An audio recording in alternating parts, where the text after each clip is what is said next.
బాలు మీనాను తన ఇంటికి తీసుకువెళ్లి ప్రెగ్నెంట్ అయిన మీనాకు తన ఆస్తిని రాసి ఇచ్చిన సుశీలమ్మ. ఇంతకు ఏం జరిగింది? అసలు బాలు మీనాని తన ఇంటికి తీసుకువెళ్లడం ఏంటి? మరి ప్రెగ్నెంట్ అయిన మీనాకు ఆస్తి రాసిస్తే ప్రభావతి ఊరుకుందా? ఇదంతా కూడా వీడియోలో చూసి తెలుసుకునేద్దాం. రాబోయే ఎపిసోడ్స్లో గుండె నిండా గుడిగంటల సీరియల్లో ఏం జరగబోతుందో ముందుగా తెలుసుకోవాలి అనుకుంటే వీడియోని లైక్ చేసి ఛానల్ని సబ్స్క్రైబ్ చేసుకోండి. మొత్తం మీరు చూసుకున్నట్లయితే ఇంకా మీనాకు ఎప్పుడైతే ఆ గుణ వల్ల దెబ్బ తగిలిందో బాలు అయితే చాలా సీరియస్ అయ్యి వాళ్ళని కొడతాడు. ఇంకా ఇదే విషయం పార్వతికి చెప్తాడు. నేను ముందు నుంచి ఆ శివగాడిని వాడి జోలికి వెళ్ళొద్దని చెప్పాను, వాడితో తిరగొద్దని చెప్పాను, నా మాట వినిపించుకోలేదు. ఈరోజు శివగాడి వల్ల నా భార్య వాడి దగ్గరికి వెళ్ళి తలకు దెబ్బ తగిలించుకుంది అని చెప్పి చాలా కోపంగా మీనాని తీసుకుని ఇంటికి వచ్చేస్తాడు. ఇంకా అలా ఇంటికి వచ్చేసిన తర్వాత మీనా తలకు దెబ్బ గట్టిగా తగలడంతో ఇంకా దెబ్బతో మీనా పని చేయలేకపోతుంది. ఏదైనా కొంచెం సేపు నిలబడి చేస్తుంటే కళ్ళు తిరిగిపోయి పడిపోయే పరిస్థితికి వచ్చేస్తుంది మీనా. ఇంకా అలా ఉండేసరికి 1-2 సార్లు అలాగే వంటగదిలోనే కళ్ళు తిరిగి పడిపోవడంతో ఇంకా సత్యానికి ఏం చేయాలో అర్థం కాదు. మీనా పుట్టింటికి వెళ్ళా ఉండదు, మళ్ళీ ఇక్కడికే వచ్చేస్తుంది. బాలు కూడా ఇక్కడే ఉంటాడు. అందుకని సత్యం ఒక విషయం అంటే ఒక ఆలోచన చేసి వెంటనే వాళ్ళ అమ్మకు ఫోన్ చేస్తాడు. ఫోన్ చేసేసరికి ఏంట్రా సత్యం చెప్పు అని చెప్పాను. కానీ అమ్మ, ఇది పరిస్థితి. మీనా ఇక్కడ ఉంటే పని చేయకుండా ప్రభావతి ఉంచదు. వాళ్ళు పడుకోవడానికే గది లేదు, తను రెస్ట్ ఎక్కడ తీసుకుంటుంది? అందుకే ఏదో ఒకటి చెప్పి మీనా బాలుని నువ్వు మీ ఇంటికి తీసుకువెళ్ళమ్మా, నేను పంపించినా వెళ్ళరు, ప్రభావతి వెళ్ళనివ్వదు కూడా, ఇక్కడ పని ఎవడు చేస్తాడు అంటూ వాళ్ళని ఆపేస్తుంది అని చెప్పాను. కానీ సరేరా, నేను బాలుగాడికి ఫోన్ చేస్తాను, నువ్వు నాకు ఫోన్ చేసిన విషయం వాళ్ళకు తెలియదు కదా అనగానే తెలియదమ్మా, వాళ్ళకి నేను చెప్పకుండానే ఫోన్ చేశాను అని చెప్పి వెంటనే సుశీలమ్మ బాలుకి ఫోన్ చేస్తుంది. ఎక్కడున్నావురా బాలు అనగానే నేను ఇప్పుడే ట్రిప్కి వెళ్తున్నాను షీలా డార్లింగ్ అని చెప్పనేసరికి ఒరే నాకు అస్సలు ఒంట్లో బాగోలేదురా, చాలా నీరసంగా ఉంది, నేను అప్పుడే 2 రోజుల నుంచి మంచం మీదే ఉన్నాను, నువ్వు మీనాని తీసుకుని రాగలవా? నాకు నిన్ను మీనాని చూడాలనుందిరా అని చెప్పనేసరికి ఏం మాట్లాడుతున్నావు షీలా డార్లింగ్, నీకు ఒంట్లో బాగోకపోతే చెప్పవలసింది కదా, నేను ఎప్పుడో మీనాను తీసుకుని వచ్చేవాడిని కదా, అయినా మీనా నిన్ను చూడాలని ఎంతగానో ఆశపడుతుంది అని చెప్పనేసరికి సరే ఎప్పుడు బయలుదేరి వస్తారు అనగానే ఇప్పుడే నేను మీనాతో మాట్లాడి బయలుదేరి వస్తాము, నీకు బాగోలేదు అని చెప్పినప్పటి నుంచి నా మనసులో లేదు అని ఇంకా వెంటనే గబగబా ఇంటికి వెళ్తాడు బాలు. నాన్న అని చెప్పనేసరికి ఏమైంది నాన్న, ఏం జరిగింది, ఎందుకంత కంగారు పడుతున్నావు అనగానే షీలా డార్లింగ్ అని చెప్పనేసరికి ఏమైందిరా, నానమ్మకి ఏమైంది అది అని చెప్పాను. కానీ ఏంట్రా చెప్పరా, కంగారు పెట్టే విషయం ఏమైనానా అని చెప్పి మాట్లాడేసరికి అలా ఏం కాదు, నాన్నమ్మకు ఒంట్లో బాగోలేదు, జ్వరమంట 2 రోజుల నుంచి, అందుకని మీనాను తీసుకొని రమ్మని చెప్పింది అని చెప్పాను. కానీ మరి వెళ్ళరా, ఇంకా ఆలస్యం చేస్తావేంటి, ఇదే సరైన అవకాశం. ఒరే బాలు, మీనా కూడా ఒంట్లో బాగోలేదు, ఎందుకంటే తన తలకు దెబ్బ తగిలింది, తను రెస్ట్ తీసుకోవాలి ఈ టైంలో. కానీ ప్రభావతి తనకు రెస్ట్ ఇవ్వదు, అందుకే మీనాని తీసుకుని ఆ ఇంటికి వెళ్ళు, అప్పుడు నీకు మీనాకు రెస్ట్ దొరుకుతుంది, మీరిద్దరూ కూడా హ్యాపీగా ఉండొచ్చు అని చెప్పాను. కానీ సరే అని ఇంకా వంటగదిలో వంట చేసుకున్న మీనా దగ్గరికి వెళ్ళి మీనా ఏం చేస్తున్నావు అనగానే కూర వండుతున్నానండి, ఆ కూర వండితే ఆ కూర అలా అయిపోగానే కట్టేసి వెంటనే బట్టలు సర్దుకుని బయలుదేరదాం పద అనగానే ఎక్కడికి వెళ్దామండి అని చెప్పాను. కానీ షీలా డార్లింగ్ దగ్గరికి, షీలా డార్లింగ్ హెల్త్ బాగోలేదంట, తనకు 2 రోజుల నుంచి ఫీవర్ అంట, మంచం మీద ఉందంట అని చెప్పాను. కానీ అవునా, అమ్మమ్మ గారికి బాగోలేదా, సరే నేను కూర పూర్తి చేస్తాను, ఈ లోపు మీవి నావి బట్టలు సర్దేయండి అనగానే సరే అయితే అని చెప్పి ఇంకా గబగబా బాలు బట్టలు సర్దేస్తాడు. మీనా వంట చేస్తూ ఉండగా ప్రభావతి కాఫీ అడుగుతుంది. అడిగేసరికి సత్యం అంటాడు, వాళ్ళు ఊరు వెళ్తున్నారు, నీ కాఫీ నువ్వే పెట్టుకో, మీనా పొయ్యి మీద కూర ఉందనగానే ఆ కూర పూర్తి చేసి వెళ్తాను అని చెప్పింది, నువ్వే పెట్టుకో అని చెప్పాను. కానీ ఏంటి వాళ్ళు ఊరు వెళ్ళడం ఏంటి అనగానే అవును, మా అమ్మ కొంట్లో బాగోలేదని బాలుగాడికి ఫోన్ చేసిందంట, అందుకని మా అమ్మ దగ్గరికి వాళ్ళిద్దరూ వెళ్తున్నారు అని చెప్పాను. కానీ ఏంటి అత్తయ్య గారికి ఒంట్లో బాగోలేదా, అందుకు వీళ్ళిద్దరూ వెళ్తున్నారా, ఎక్కడెవడు పని చేస్తాడు అని చెప్పాను. కానీ అయితే అదే మాట మా అమ్మకు చెప్పైతే అని చెప్పి ఈలోపు మా సత్యం కాస్త గబగబా సుశీలమ్మకు ఫోన్ చేసేసి ప్రభావతి చేతిలో పెట్టేసేసరికి సుశీలమ్మ ఫోన్ లిఫ్ట్ చేస్తుంది. చెప్పు ప్రభా, ఎక్కడ పని ఎవడు చేస్తాడు అని అంటున్నావు కదా, చెప్పు అని చెప్పాను. కానీ ఏంట్రా సత్యం, ఏంటి, ఏమంటుంది నీ భార్య అనగానే నీకు ఒంట్లో బాగోలేదంట కదమ్మా అని చెప్పాను. కానీ అవునరా, చాలా నీరసంగా ఉంది.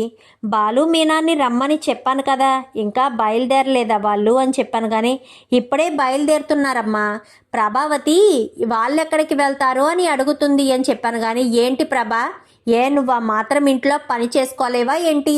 వాళ్ళని చూడాలని నా మనసు ఎంతగానో ఉవ్విల్లూరుతుంది. అందుకోసమని నేను వాళ్ళని తీసుకుని బాలుని మీనాన్ని తీసుకుని రమ్మన్నాను. పని చేసుకోవడం కూడా నీకు చేత కావడం లేదా అని చెప్పాను. కానీ అలా అని కాదత్తయ్య, నేను వస్తాను అంటున్నాను. ఎందుకులే వాళ్ళు వెళ్తున్నారు అని చెప్పి మీ అబ్బాయి అంటున్నారు అనగానే వద్దులే ప్రభా, నువ్వు ఉండు, నీవి పెద్ద కొడుక్కి నువ్వు దగ్గరే ఉండాలి కదా. నువ్వు క్షణం కనిపించకపోతే నీ పెద్ద కొడుకు బెంగ పెట్టుకుంటాడు. పర్వాలేదులే, బాలు మీనా వస్తారు అని చెప్పనగానే అలాగే అత్తయ్య, మీ ఆరోగ్యం జాగ్రత్త అత్తయ్య అంటూ కూని రగాలు తీసుకుంటూ మాట్లాడేసరికి ఈవిడికి ఎప్పుడూ లేనిది ఇప్పుడు ఎందుకు వచ్చేసిందో ఈ మాయరోగం అని చెప్పి అనుకుంటుంది. ఏంటి అనగానే ఏమీ లేదండి, ఏమీ లేదు అని చెప్పనగానే సరే మీనా బాలు ఎక్కడా ఇంకా రాలేదా అని చెప్పాను. కానీ ఓసే కాఫీ పెట్టి ఇవ్వచ్చు కదే అనగానే ఏం మాట్లాడుతున్నారు అత్తయ్య, మేము వెళ్ళాలి అర్జెంటుగా, అమ్మమ్మ గారికి బాగోలేదు అంటే కాఫీ పెట్టి ఇమ్మంటారేంటి అంటూ చెప్పడంతో సర్లే వెళ్ళిరండి అని మీనా కాస్త కూర కట్టేసి వెళ్ళొస్తాం నాన్న అనగానే డబ్బులున్నాయోరా అని చెప్పాను. కానీ ఉన్నాయి నాన్న అంటూ బాలు చేతిలోంచే ఒక 1000 రూపాయలు తీసి సత్యం జోబులో పెట్టి నీకేమైనా ఖర్చులుంటే వాడుకో, బయటికి వెళ్ళినప్పుడు ఆ కొబ్బరి నీళ్ళు అవి తాగుతూ ఉండు, అవి చాలా మంచిది, కాఫీ టీలు తగ్గిస్తే చాలా మంచిది నాన్న, వెళ్ళొస్తాను అని చెప్పనేసరికి ఈలోపు శృతి రవి ఇంటికి వస్తారు. ఎక్కడికన్నయ్య వెళ్తున్నారు అనగానే అమ్మమ్మకు ఒంట్లో బాగోలేదంట రవి, అందుకే అమ్మమ్మ గారిని చూడడానికి వెళ్తున్నాము అనగానే అవునా మీనా, అమ్మమ్మ గారికి ఒంట్లో బాగోలేదా, మేము వచ్చే వాళ్ళమే, కానీ ఇప్పుడు నాకు బాగా షెడ్యూలు బిజీగా ఉంది, నేను వీలు చూసుకుని 1 వారం 10 రోజుల్లో వస్తామని అమ్మమ్మ గారికి చెప్పు, నేను ఫోన్ చేస్తాను అని చెప్పాను. కానీ అలాగే శృతి అని చెప్పాను. కానీ సరే అన్నయ్య జాగ్రత్తగా వెళ్ళండి అనగానే సరేరా అని చెప్పి మీనా బాలు బయలుదేరతారు. బయలుదేరేసరికి మరి తలకి కట్టెలా తగిలింది అంటే ఏం చెప్తావు అనగానే ఏదో ఒకటి చెప్తానులేండి, పడిపోయాను అని చెప్తానులే అని చెప్పాను. కానీ సరే అని ఇద్దరు కూడా ఇంకా అక్కడికి వెళ్ళిన తర్వాత వాకిట్లో ఉండగానే అమ్మగారు వాళ్ళు వచ్చేసారు అనగానే సరేనే నేను వెళ్ళి మంచం మీద పడుకుంటాను, నువ్వు వాళ్ళకి హారతిచ్చి లోపలికి తీసుకురా అని చెప్పనేసరికి సరే అని ఇంకా పని మనిషి కాస్త వచ్చి హారతిస్తుంది. అమ్మమ్మకి నానమ్మకి ఎలా ఉంది అని చెప్పాను. కానీ పదండి బాబు చూద్దురు కానీ అనగానే మంచం మీద పడుకుని ఉంటుంది. వెంటనే ఇంకా బ్యాగ్ అక్కడ పాడేసి ఏమైంది షీలా డార్లింగ్ అని చెప్పాను. కానీ నిన్ను చూసే వరకు నా ప్రాణం ఉంటుందని అస్సలు అనుకోలేదురా అని చెప్పనేసరికి ఏంటే ఆ మాటలు, నువ్వు లేకపోతే ఎలాగా, నన్ను పెంచినట్టుగానే నా పిల్లల్ని కూడా పెంచాలి కదా అని చెప్పనేసరికి మీరున్నారు కదరా, మీరు పెంచుకోండి అనేసరికి లేదు షీలా డార్లింగ్, నువ్వే నా పిల్లల్ని పెంచాలి, నువ్వు పెంచితేనే మాకు సంతోషంగా ఉంటుంది, నీ చేతుల మీద పెరిగితే ప్రయోజకులవుతారు అంటూ ఇంకా బాలు చెప్తాడు. అవునమ్మమ్మ గారు అని చెప్పనగానే ఈలోపు కాఫీలు వీళ్ళిద్దరికీ టీ పెట్టి తీసుకొచ్చేసరికి అమ్మ ఈ టీ తాగి మొహం కాళ్ళు చేతులు కడుక్కోండి, భోజనం వడ్డిస్తాము అనగానే 1 అరగంట ఆగిన తర్వాత చేస్తాంలే, ఇంతకీ అమ్మమ్మ గారు భోజనం చేశారా అని చెప్పనేసరికి ఇంకా చేయలేదు బాబు, చూడండి చేయమంటుంటే వద్దు అంటున్నారు అనగాని ఈ షీలా డార్లింగ్ ఎప్పుడూ ఇంతే, వెళ్ళి కంచంలో భోజనం పెట్టి తీసుకురా, నేనే నా చేతులతో మా నాన్నమ్మకు తినిపిస్తాను అని చెప్పాను. కానీ ఎంత అదృష్టం రా నాకు అని చెప్పనేసరికి నీలాంటి బామ్మ మాకు దొరికినందుకు మేము అదృష్టవంతులం, నువ్వు కాదు అదృష్టవంతురాలివి అని చెప్పి ఇంకా బాలు అయితే చెప్తాడు. చెప్పేసరికి సర్లే ఇంకా నేను భోజనం తింటాను అని చాలా చక్కగా బాలు తినిపిస్తుంటే చిన్నప్పుడు నేను నీకు తినిపించేదా వాడిని, తినిపించేదాన్ని. ఇప్పుడు నువ్వు నాకు తినిపించి రుణం తీర్చుకుంటున్నావా అనగానే, నీ రుణం ఎన్ని జన్మలెత్తినా నేను తీర్చుకోలేను గ్రాని. ఎందుకంటే నువ్వు నా మీద పంచిన ప్రేమ అలాంటిది. నీవు పంచిన ప్రేమకు నేను ఎప్పుడో బానిసనైపోయాను. మా అమ్మ నా ప్రేమ దక్కలేదని బాధపడుతున్న నాకు నీ ప్రేమ దక్కింది. నీ ప్రేమ దక్కడంతో నేను చాలా సంతోషంగా ఉన్నాను అని బాలు అయితే చెప్తాడు. తలకు దెబ్బెలా తగిలిందిరా అని చెప్పాను కానీ పడిపోయాను అని చెప్తుంది మీనా. కొన్ని రోజులు అలాగే ఉంటారు. సుశీలమ్మకు ఒంట్లో బాగానే ఉంది కదా. ఇంకా మరుసటి రోజు ఉదయానికే లేచి తిరగడం మొదలు పెడుతుంది. ఎలాగా పెద్ద ఆవిడ స్లోగానే లేచి తిరుగుతూ ఉంటుంది. తిరుగుతూ ఉండేసరికి ఇంకా అలా ఉండగానే మీనా కూడా తలకు దెబ్బ తగులుతుంది. దెబ్బ తగిలేసరికి కొన్ని రోజులు ఇక్కడే ఉండి అమ్మమ్మ గారిని దగ్గరుండి చూసుకుని వెళ్దామండి, అమ్మమ్మ గారు చాలా నీరసంగా ఉన్నారు అని చెప్పనేసరికి, సరే మీనా, మరి మీకు ట్రిప్పులు అనగానే రాజేష్ కారు ఉంది కదా, ఆ కారు చూసుకుంటాడులే, ఈ కారు కూడా రాజేష్ అన్నకి పంపించేయచ్చు కదా అనగానే, ఇద్దరు ఇంకొక డ్రైవర్ ఉండాలి కదా, ఆప్టరింగ్ డ్రైవర్ లేడు అని చెప్పి మాట్లాడేసరికి, సర్లేండి అని చెప్పి ఇంకా ఇద్దరు కూడా బాలు మీనా అక్కడే ఉంటారు. కొన్ని రోజులు అక్కడే ఉండేసరికి వీళ్ళకి ఇక్కడేమో సెపరేట్ గది ఏమీ లేదు కదా, హాల్లోనే పడుకుని ఉండే వాళ్ళ వలన అక్కడ సెపరేట్ గది ఇవ్వడం. మీనా బాలు ఇద్దరు చాలా సంతోషంగా వాళ్ళు హ్యాపీగా ఉంటారు. హ్యాపీగా ఉండేసరికి మీనాకు కొంచెం నీరసంగా అనిపిస్తూ ఉంటుంది. నీరసంగా అనిపిస్తూ ఉండేసరికి భోజనం దగ్గర కూర్చుంటుంది. కడుపులో ఇకారంగా కడుపులో దేవేయడం మొదలు పెడుతుంది. ఇంకా తింటూనే గబగబా పరుగున వెళ్ళిపోయేసరికి, చూడు సుబ్బులు అని చెప్పాను కానీ అలాగేనమ్మా అని చెప్పి గబగబా వెళ్ళి చూసేసరికి వాంతులు చేసుకుంటూ ఉండగానే మంచినీళ్ళు అయ్యి ఇచ్చి లోపలికి తీసుకొచ్చేసరికి, అమ్మా అదేనేమో అని అనిపిస్తుందమ్మా అని చెప్పనేసరికి, అదే అంటే ఏంటి గ్రాని అని చెప్పాను కానీ, నీకు తెలియదులేరా అదే అని చెప్పి వెంటనే ఆయన్ని రమ్మను అని చెప్పాను కానీ సరేనని వెళ్ళి ఆ ఊర్లో ఏదో ఒక ఆర్ఎంపీ డాక్టర్ ఉంటాడు కదా పెద్ద ఆయన, ఇంకా ఆయన్ని పిలుచుకుని వచ్చేసరికి, ఎలా ఉందమ్మా అని చెప్పాను కానీ, చాలా నీరసంగా ఉందండి, అసలు ఏమీ తినాలని అనిపించడం లేదు అని చెప్పి మాట్లాడేసరికి ఆయన చెయ్యి పట్టుకుని చూసి, సుశీలమ్మ గారు, మీరు మరొకసారి ముత్తనానమ్మ కాబోతున్నారు అని చెప్పనేసరికి ఇంకా చాలా సంతోషపడిపోతుంది. ఏంటి, నా మనవడకు మళ్ళీ కూతురు కొడుకో పుట్టబోతున్నారా, వాళ్ళని చూసేంతవరకు నేను ఉంటానా, ఎందుకు ఉండరండి, మీలా పుణ్యాలు చేసేవాళ్ళు ఎంతకాలమైనా ఉంటారు అని చెప్పడంతో, చాలా తియ్యటి కబురు చెప్పావు అని, స్వీట్లు చేసి తీసుకురా అనగానే, షుగర్ ఉందండి నాకు అని చెప్పాను కానీ, ఒక్కసారి తిన్నంత మాత్రాన్ని ఏం కాదులేవయ్యా అంటూ స్వీట్ తినిపించి చాలా శుభవార్త చెప్పావని సంతోషపడిపోతారు. ఇంకా మీనా అయితే చాలా సంబరపడుతుంది. ప్రభావతికి చెప్పాలి అని, ప్రభావతికి కాదు ముందు మా నాన్నకి చెప్పాలి అని వెంటనే సత్యానికి ఫోన్ చేస్తాడు బాలు. ఫోన్ చేసేసరికి, నాన్న నువ్వు తాతవు కాబోతున్నావు అని చెప్పాను కానీ, ఏంట్రా నువ్వు అనేది అనగానే, అవును నాన్న, మీనా తల్లి కాబోతుంది అనేసరికి ఇంకా సత్యం ఆనందానికి అవధులు ఉండవు. తెగ సంతోషపడిపోతూ ఉంటాడు. అవునా అని తెగ నవ్వుకుంటూ ఉండగానే ప్రభావతి వస్తుంది. ఏంటి ఫోన్లో ఎవరేంటి అంతలా తెగ నవ్వేసుకుని సంబరపడిపోతున్నారు అని చెప్పాను కానీ, ఇంకెవరు, నా కొడుకు కోడలు అనగానే, ఏమైందో మీ కొడుకు కోడలికి, ఏమవ్వడం ఏంటి, మీనా తల్లి కాబోతుందంట అని చెప్పనేసరికి, ఏంటి మీనా తల్లి కాబోతుందా అని చెప్పనగానే ప్రభావతి అలానే కూర్చునుండిపోతుంది. ఏంటి నాన్న అమ్మ ఫ్రీజ్ అయిపోయిందా అనగానే, అవునరా నీకెలా తెలుసు, మా విషయంలో ఏదైనా మంచి శుభవార్త వింటే అమ్మ అలా ఫ్రీజ్ అయిపోతుందని నాకు తెలుసులే నాన్న, చేతిలోకి కొన్ని చన్నీళ్ళు తీసుకుని మొహం మీద చల్లును కొట్టు, అప్పుడు బయటకు వస్తుంది, అప్పుడు కుళ్ళుకుంటుంది అని చెప్పనేసరికి ఇంకా ఈలోపు శృతి, రవి, మనోజు, రోహిణి నలుగురు వస్తారు. సత్యం చేతిలోకి నీళ్లు తీసుకొని ప్రభావతి మొహం మీద చల్లును కొట్టడంతో, ఏంటి మావయ్య అత్తయ్య మొహం మీద నీళ్ళు అలా కొట్టారు అనగానే, మీ అత్తయ్య ఫ్రీజ్ అయిపోయిందమ్మా, ఐసు ముక్కలా గెడ్డ కట్టేసిపోయింది, అందుకోసమని నేను ఇలా చేశాను అనేసరికి, ఏంటి మావయ్య ఏమంటున్నారు అనగానే, అవునమ్మా మీ అత్తగారు ఫ్రీజ్ అయిపోయింది, అందుకే ఇలా చేయాల్సిన పరిస్థితి వచ్చింది.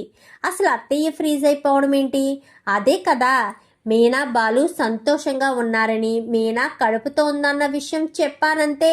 ఇంకా ఆవిడ ఫ్రీజ్ అయిపోయి నా దగ్గర ఏమీ లేవు అంటూ మాట్లాడింది.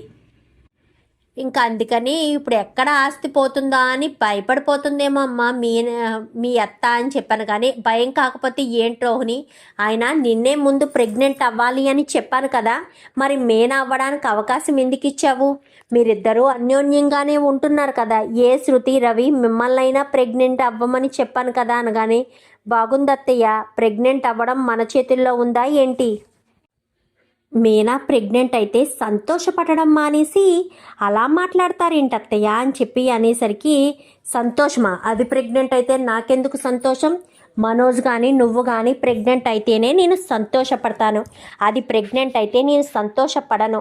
అసలు అది నా కోడలుగానే నేను ఎప్పుడూ చూడలేదు. అలాంటిది అది ప్రెగ్నెంట్ అయితే ఆస్తి మొత్తం. నేను అర్జెంటుగా మీనాని చూడాలని ఉంది రవి, మనం అర్జెంటుగా బయలుదేరి వెళ్దాము, అలాగే అమ్మమ్మ గారిని కూడా చూడడానికి వెళ్దాము అని చెప్పి ఇంకా శృతి అనేసరికి, సరేనమ్మా నేను కూడా వస్తాను అని సత్యం చెప్తాడు. నేను కూడా వస్తానంటే మీరొక్కరే వెళ్ళిపోతే నేనేమైపోవాలి అనగానే, మీకెలాగా మీనాని చూడడం ఇష్టం లేదు కదా ఆంటీ, మీరు ఇక్కడే మీ పెద్ద కొడుకు మీ పెద్ద కోడలతో ఉండండి, మేము వెళ్తాము. రవి టికెట్ బుక్స్ చేయి అనగానే, ఎందుకు టికెట్స్ ఏమీ అవసరం లేదు, ఇక్కడ బస్ ఎక్కితే అక్కడ దిగుతాము, రేపు మార్నింగే బయలుదేరి వెళ్దాము అని చెప్పనేసరికి సరేనని మరుసటి రోజు ఉదయాన్నే ముగ్గురు బయలుదేరుతారు. ముగ్గురు బయలుదేరి వెళ్ళేసరికి ఇంకా అక్కడికి వెళ్ళిన తర్వాత సుశీలమ్మ సత్యాన్ని రవిని శృతిని చూసి చాలా సంతోషపడిపోయేసరికి మీనా అని చెప్పి ఎంతగానో సంతోషపడుతూ మీనాని పట్టుకుంటుంది శృతి. చాలా సంతోషంగా ఉంది మీనా, నేను తొందరలోనే పెళ్ళిని కాబోతున్నానన్నమాట అని చెప్పనేసరికి, కంగ్రాచులేషన్స్ వదినా అనగానే, థ్యాంక్స్ రవి అని చెప్పనేసరికి, ఇంకా రవి ఒక 2-3 డేస్ మనం ఇక్కడే ఉందాము, ఈ ప్రశాంతమైన వాతావరణంలో ఉండి చాలా రోజులైంది. సరే శృతి, నేను ఫోన్ చేసి నీతుకి చెప్తానులే, నువ్వు ఫోన్ చేసి మీ మేనేజర్కి చెప్పు అనగానే, నేను ముందే మేనేజర్కి చెప్పేసే వచ్చాను, ఇక్కడే ఒక 2-3 డేస్, కుదిరితే 1 వీక్ అయినా సరే ఉండిపోతాను, ఏవైనా చెప్పాలి అయినా ఇక్కడి నుంచే నేను చెప్పేసుకుంటాను. ఏ గ్రాని అనగానే, అవునమ్మా నీకొకంటూ సెపరేట్ రూమ్ ఉంది కదా, ఎవరు ఏ శబ్దము చేయరు, హ్యాపీగా నీ వర్క్ నువ్వు చూసుకోవచ్చు, హ్యాపీగా ఎంజాయ్ చేయండి అని చెప్పనేసరికి, గ్రానీ అని చెప్పాను. కానీ ఏంటమ్మా ఏం కావాలి? అదే నాకు ఇష్టమైనవి నువ్వు వస్తున్నావని మీ మావయ్య గారు ఫోన్ చేసి చెప్పారు, నువ్వు వచ్చేటప్పటికి అవి రెడీ చేయాలి అని చెప్పి పని మనిషిని పిలిచి ఆ సున్నుండలు కాస్త తీసుకొచ్చి ఇచ్చేసరికి, ఈ డబ్బా నా దగ్గరే ఉంచుకుంటాను అనగానే, ఈ డబ్బాలో అన్నీ మీకే అమ్మగారు, మీకోసమే ఆ పెద్దమ్మగారు చేయించారు, శృతి వస్తుంది, శృతి రావడంతో వీటినే అడుగుతుంది, ఖచ్చితంగా ఇవి తనకి చాలా ఇష్టమని చెప్పి మరీ చేయించారు అనేసరికి, సత్యం అని చెప్పాను. కానీ ఏంటమ్మా నీతో మాట్లాడాలి, ఇలా రారా, నేను నీ కొడుకుల్లో ఎవరైతే మొదటగా నాకు ముని మనవడినిస్తారో వాళ్ళకి ఆస్తి మొత్తం రాసిస్తాను అని చెప్పాను కదా, అందుకే దాని గురించే నువ్వు వస్తే బాగున్ను అనుకున్నాను. ఆ భగవంతుడు నా మనసులోని మాట నీకు చెప్పినట్టున్నాడు, నువ్వు ఇంటికి వచ్చేసావు, చాలా సంతోషంగా ఉంది. మనం ఇద్దరం రేపొక్కసారి లాయర్ దగ్గరికి వెళ్ళి మనం మాట్లాడి వద్దాము అనగానే, సరేనమ్మా అని చెప్పి ఇంకా మరుసటి రోజు ఉదయాన్నే సత్యం ఇటు సుశీలమ్మ ఇద్దరు కూడా లాయర్ దగ్గరికి వెళ్తారు. సరేనమ్మా, మీ తదనంతరం ఆస్తి మొత్తం మీ బుని మనవడికే దక్కాలని అంటున్నారు, మరి ఆయన పేరు అనగానే, బాలు మీనాల కొడుకు అని, కొడుకో కూతురో పిల్లలు అని రాయించండి చాలు, వాళ్ళకే కదా ఆస్తి మొత్తం, మునిమనోడికే దక్కుతుంది అనగానే, మంచిదమ్మా ఆ వీలునామా రెడీ చేయమంటారా అనగానే, రెడీ చేయండి అనేసరికి ఇంకా వీలునామా రెడీ చేసి మీనా బాలుల పిల్లలకి ఆస్తి దక్కాలి అని, నా తదనంతరం ఆస్తి అంతా వాళ్ళకే అని చెప్పి సుశీలమ్మ రాస్తుంది. రాసేసరికి ఇంటికి వచ్చిన తర్వాత, నువ్వే ఇచ్చేయమ్మా అనగానే, సరేరా అని చెప్పి మీనా బాలు అని చెప్పాను. కానీ మీనా బాలు వస్తారు. వచ్చిన తర్వాత, ఏంటమ్మమ్మ గారు అని చెప్పనేసరికి, ఇలా రామ్మ మీనా అని చెప్పి మీనాని ముందుకు పిలిచి మీనా చేతిలో కాగితాలు పెడుతుంది. ఏంటమ్మమ్మ ఇవి? నేను ఎప్పుడో చెప్పాను కదా, నన్ను ఎవరు ముందు మునిమనవడో మనవరాలనో చేతిలో పెడితే వాళ్ళకి నా ఆస్తి మొత్తం రాసిస్తానని. ఆస్తి మొత్తం మీ పేర్ల మీద రాశాను. మీ పిల్లలకి ఆస్తి దక్కుతుంది అని చెప్పాను. కానీ మంచి ఆలోచన గ్రాని అని చెప్పాను. కానీ ఏదైనా ఒక మాట ఇచ్చామంటే అది నిలబెట్టుకోవాలి కదమ్మా శృతి అని చెప్పాను. కానీ కరెక్ట్గా చెప్పారు గ్రాని, మీరు అన్నట్టే చేశారు అని చెప్పి మాట్లాడేసరికి చాలా సంతోషంగా వద్దు అని మీనాబాలు అన్న సత్యం తీసుకోమని చెప్తాడు. సత్యం తీసుకోమని చెప్పేసరికి సరేనని ఇంకా తీసుకుంటారు. ఇంకా మీనాబాలు అలా తీసుకుని కాగితాలు చూస్తూ ఉండగానే ప్రభావతి ఊరికే ఉంటుందా? మనోజ్ని రోహిణిని తీసుకుని ప్రభావతి వచ్చేస్తుంది. వచ్చేసేటప్పటికే కాగితాలు చూస్తూ ఉండగానే ఏంటవి అని చెప్పి అడుగుతుంది. ఇంకేముంది ప్రభా, ఇంటి ఆస్తి కాగితాలు. నేను ముందే చెప్పాను కదా, నా చేతిలో ఎవరు మునిమనవడిని పెట్టాలనుకుంటే వాళ్ళకే ఆస్తి మొత్తం రాసిచ్చేస్తాను అనగానే మీనా కడుపు పండింది అంటే డెలివరీ అవ్వలేదు కదత్తయ్య అని చెప్పాను. కానీ అంటే నీ ఉద్దేశం ఏంటి? కడుపు పండితే బిడ్డ పుట్టడు అనా అని చెప్పనేసరికి ఏమో ఏం జరుగుతాయో అని చెప్పనేసరికి ప్రభా పిచ్చి పిచ్చి మాటలో మాట్లాడకు, అర్థమవుతుందా? ఒరే సత్యం, మీనాని బాలుని ఇక్కడే ఉంచేరా. మీనాకు డెలివరీ అయ్యి బిడ్డో పాపో బాబో పుట్టిన తర్వాత మాత్రమే నేను అక్కడికి పంపిస్తాను. అక్కడికి వచ్చిన ప్రభావతి మీనాకు ఏదో పని చెప్పి తన మనసులో ఉన్నప్పుడు చెప్పిన మాటనే నిజం చేస్తుంది. పుట్టాలి కదా అంటే ఏదైనా చేస్తాను అని కదా అర్థం. ఇక్కడే ఉంచేరా బాలు, నీకేమన్నా పనులుంటే వెళ్ళి చూసుకునిరా. మీనా మాత్రం డెలివరీ అయ్యేంత వరకు ఇక్కడే ఉంటుంది అనగానే ఎస్ గ్రాని కరెక్ట్, మీనా అక్కడికి వచ్చిన ఒక్క క్షణం కూడా కూర్చుని ఉండదు. మీనా ఇక్కడ ఉండడమే మంచిది, తన ఆరోగ్యానికి కూడా అది చాలా మంచిది అని చెప్పనేసరికి అది కాదమ్మమ్మ అని చెప్పాను. కానీ నువ్వు ఇంకేం మాట్లాడకు, నువ్వేమన్నా మాట్లాడితే మాత్రం ఇంకెప్పుడు కూడా నేను నీతో మాట్లాడను. ఇదే నీతో చివరిసారి మాట్లాడడం మీనా. నా మాట కాదని నువ్వు ఏదైనా చెయ్యాలి అనుకుంటే మాత్రం అస్సలు ఊరుకోను. ఒరే బాలు, నీకు కూడా చెప్తున్నాను, ఏమంటావురా సత్యం అనగానే నీ మాటే నా మాటమ్మా. మీనా అక్కడికి వచ్చినా మీనా పని చేయకుండా ఉండడం కష్టం. ఇక్కడే ఏదో చిన్న చిన్న పనులు చేసుకుంటూ ప్రశాంతంగా ఉంటుంది. అస్తమాను తిట్లు తిన్నా నీ మనసు బాధపడినా మీనా తట్టుకోలేదు అని చెప్పి ఇంకా మాట్లాడేసరికి సర్లే అని ఇంకా ఎవరు ఏం మాట్లాడకుండా ఉంటారు. ఇంకా మీనా అయితే సుశీలమ్మ వాళ్ళ ఇంట్లోనే ఉండిపోతుంది. ఇంకా సుశీలమ్మ డెలివరీ అయ్యేంత వరకు పంపించను అని చెప్పింది కదా. ఇంకా సత్యం బాలు అప్పుడప్పుడు వెళ్ళి ఇంకా అక్కడ పనులు చూసుకుని మళ్ళీ బాలు ఇంచుమించు ఒక 4-5 రోజుల్లోనే తిరిగి వచ్చేస్తూ ఉంటాడు. మీనాతో కూడా ఇలానే ఉంటాడు. ఉండేసరికి ఇంకా మీనా అయితే చాలా సంతోషపడుతుంది. నా మీద మీరు ఇంత ప్రేమ చూపిస్తున్నారు అనగానే చూడమ్మా మీనా, నిన్ను చూసినప్పుడే నాకు మనవడిని నువ్వు మారుస్తావని నాకు నమ్మకం కలిగి నేనే నీ దగ్గరికి వచ్చి నిన్ను అడిగాను. బాలు మంచివాడే, బాలుని చేసుకుంటావా అని నేను అడిగాను. నీకు గుర్తుందో లేదో, నాకైతే గుర్తుందమ్మా అని చెప్పనేసరికి అవును అవును అని చెప్పాను. కానీ అందుకే మీనా బాలులు ఎప్పుడూ సంతోషంగా ఉండాలి, వాళ్ళ సంతోషాన్ని ఎవరూ దూరం చేయకూడదు అని చెప్పి ఇంకా అందరూ కూడా అనుకుంటారు. ప్రభావతి మాత్రం కుళ్ళుకుంటూ ఉంటుంది, ఆస్తి మొత్తం వాళ్ళకే వెళ్ళిపోయిందని. ఇంకా ఇటు మనోజ్ కూడా కుళ్ళుకుంటాడు. కానీ రోహిణి మాత్రం ఏదైనా టేక్ ఇట్ ఈజీగా తీసుకుంటుంది. చూద్దాం మరి రాబోయే ఎపిసోడ్స్లో ఈ రకంగానే జరిగి మీనా అందరికంటే ముందుగా ప్రెగ్నెంట్ అయితే మాత్రం రోహిణికి కొంచెం బాధగా ఉన్న మీనా మాత్రం చాలా సంతోషంగా ఉంటుంది. చూద్దాం మరి రాబోయే ఎపిసోడ్స్లో ఇలాగే జరగాలని మీరు కూడా కోరుకుంటే వీడియో నచ్చితే లైక్ చేసి ఛానల్ని సబ్స్క్రైబ్ చేసుకోండి. Thank you for